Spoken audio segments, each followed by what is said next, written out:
ఒకసారి mic point దగ్గరికి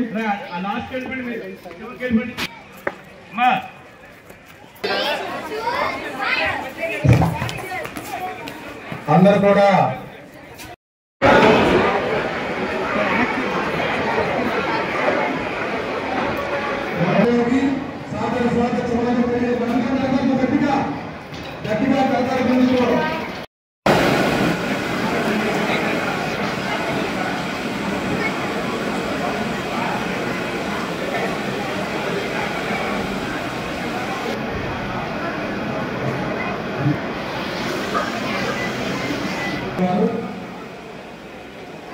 వారిని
మీరు మీ జిల్లాలో టాపర్స్గా ఉండి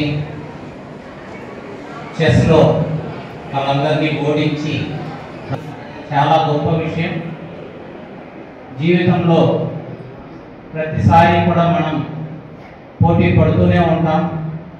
ఇంటిలో అన్నదమ్ములు అక్క చెల్లెలతోటి పోటీ మొదలై క్లాస్ రూమ్లో అనేక రకాలైనటువంటి చదువులో కావచ్చు, ఆటల్లోనూ పాటల్లోనూ, అదేవిధంగా ఒక ఉద్యోగం సంపాదించడంలోనూ లేదా ఒక వ్యాపారం ప్రారంభిస్తే పోటీని తట్టుకోవాల్సినటువంటి అవసరం ఉంటుంది. జీవితంలో ప్రతి చోట మీరు పోటీని ఎదుర్కొంటారు. చదవడం అనేటువంటిది అత్యంత గొప్ప ఎక్సర్సైజు. మన మైండ్కు చేయగలిగేటువంటి ఎక్సర్సైజుల్లో అతి గొప్పదేమైనా ఉందంటే అది చెస్. చెస్లో ప్రతి క్షణం ప్రతి స్టెప్ చాలా చాలా ఇంపార్టెంట్. ఒక్క రాంగ్ స్టెప్ వేస్తే ఎదుటివాడు మన రాజ్యాన్ని కూల్చేస్తారు. జీవితంలో కూడా మనం ప్రతి క్షణం పొరపాటు జరగకుండా ప్రతి అడుగు జాగ్రత్తగా వేసుకుంటూ వెళ్ళాల్సిన అవసరాన్ని ఇది తెలియజేస్తుంది. మనం పూర్తిగా గెలవాలి అంటే సరైన ప్రణాళిక ఉండాలని మనకు చదరంగం నేర్పిస్తుంది. స్టార్టింగ్ స్టెప్ దగ్గర నుంచి ఏదో ఒకటి ర్యాండమ్గా వేయడం కుదరదు. ప్రతిదీ ప్రణాళికాబద్ధంగా మనం వేస్తే, లేకపోతే వాళ్ళు సునాయాసంగా గెలుస్తారు, మనం ఓడిపోతాం. అలా జరగకూడదు అంటే మనం సరైన ప్రణాళిక అమలు ఉండాలి. అదేవిధంగా ఒక్కరోజు ఆడితేనో పోటీలు పెట్టినప్పుడు ఆడితేనో మీరు గెలవలేరు. పదే పదే ఆడుతూ ఉండాలి. ఎక్సర్సైజ్ నంబర్ ఆఫ్ టైమ్స్ చేస్తూనే ఉండాలి. ఇది 21వ శతాబ్దం. ఒకప్పుడు కోచింగ్ అనేది దొరికేది కాదు, కానీ ఈరోజు మనకు మొబైల్లోనే కోచింగ్ దొరుకుతుంది.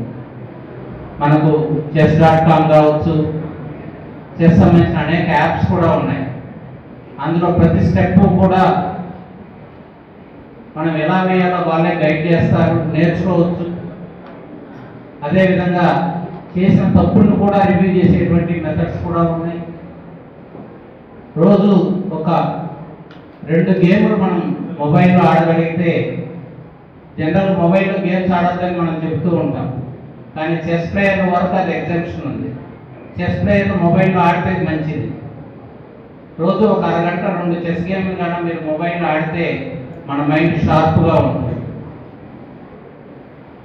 ఎవరు మైండ్ షార్ప్గా ఉంటుందో, ఎవరి నర్వ్స్ మెదడులో ఉన్నటువంటి నర్వ్స్ అన్నీ కూడా స్ట్రెంగ్తన్ అయి ఉంటాయో వాళ్ళు జీవితంలో కూడా అనేక ఆటుపోట్లను ఎదుర్కోవడానికి సిద్ధంగా ఉంటారు.